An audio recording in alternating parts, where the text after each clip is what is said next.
In this video I'm going to add some movement to the chip and the background. So to make that, I will need to set more constants here because I need a chip speed, right? So I'm gonna handle that with a constant, and it will be 0.04. And I also need to create another variables for the chip. It will be the move hor and the move bar. One is for the horizontal line and the other is for the vertical speed, because every time I move the chip I'm going to change the speed of those variables. I'm going to show you in a moment how. So now that we have the chip and the screen, I need to go to the place where I'm going to get the input. So the input, it's in the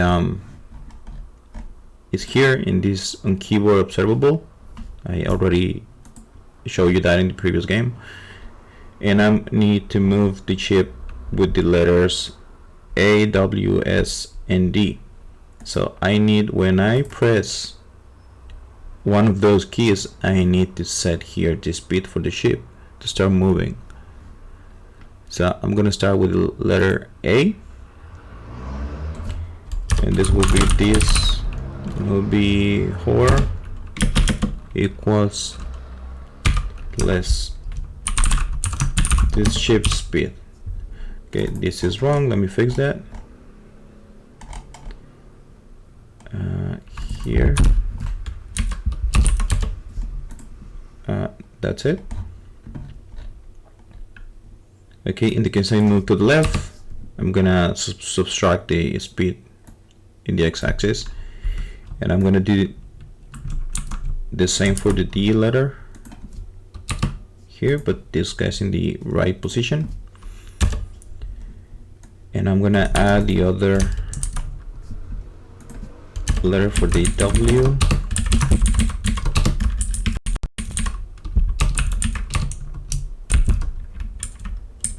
But this will be the vertical Uber, and this is in a positive, right? But if I move the shift upwards, I need to change the index of the sprite. So this chip, that's our index, it will be 0 to give it the illusion that it's moving upwards. And I'm going to do the opposite for the other direction, which is the index 2. So if I press S, I want the chip to be at the bottom, and I'm going to change this to be 2. With this, I can now change the sprite of the chip. Let me refresh. Okay, now if I press W and S, I can know that the sprite is changing the frame, but it's not moving. That's it, because I don't have anything in the update method yet. Let me add that.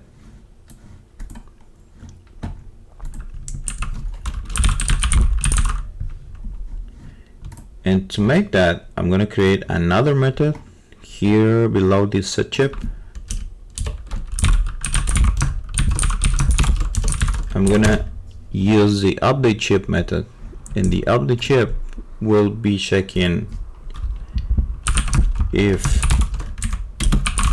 this move horizontal is different than 0, then I'm going to start moving the chip right in the position it needs to be moved.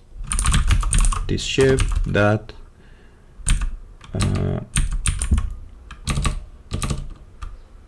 position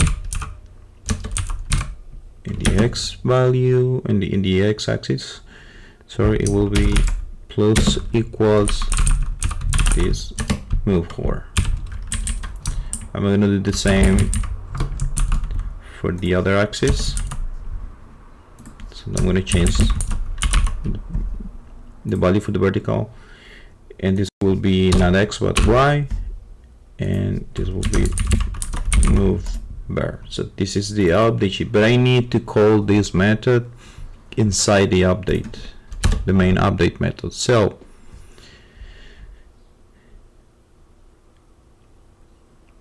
that's fine for now. If I go to the update and when the game is playing, I can see now that the that I can move the ship, right?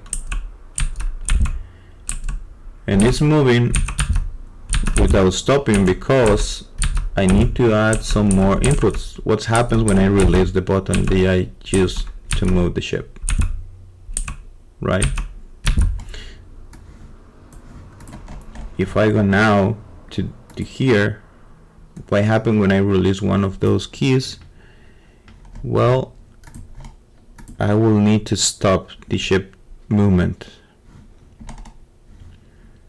And then this case is this move hover, it equals 0, and this move where it's equals 0, and then this the ship cell index it equals 1, right? If I press any of those keys, I'm going to move the ship, but if I release one of those, I'm going to stop the movement.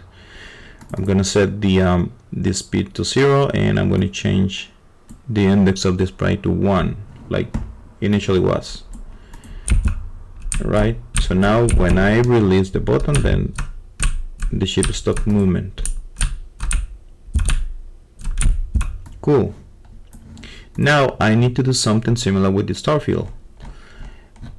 I need another function that is the update star field.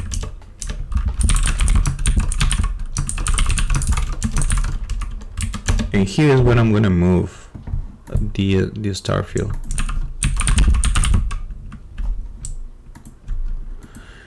So, but in this case, I have an array of the stars for each, and that method will accept a parameter that is every object that is in every index, which is in star. And I'm going to use an arrow function, and I'm going to just do the movement here directly. So for every star position in the x-axis, I'm going to subtract that 0.06. With that, we're gonna start moving our star field, but I need every star when they reach the end of the end of the level to the left, I want them to be moved again to the right so they can start scrolling endlessly. So in this time, I'm gonna add the position of the camera,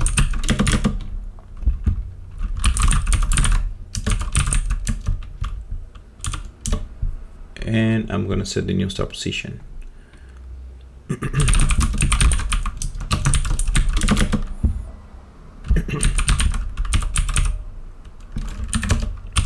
And it does. Then I need to check if the star position is less than the camera position on the left side, and if so, then I'm going to move that again to the right. If star pose.x is less than cam pose in the x minus 8, remember that the camera position at the x is at the center, so I need to check the left, the units from the center to the left, like we define in the orthographic camera. And if it's less than that, it means that the stars go out. It's out of the it's leaving the port view. So now I'm going to set the start position again in new vector 3,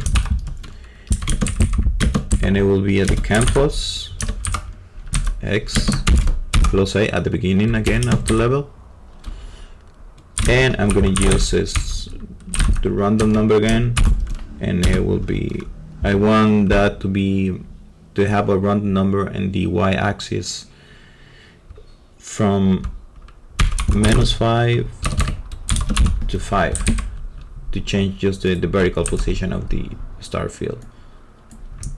Then this method need to be called in the update here, so I'm gonna just update the start field.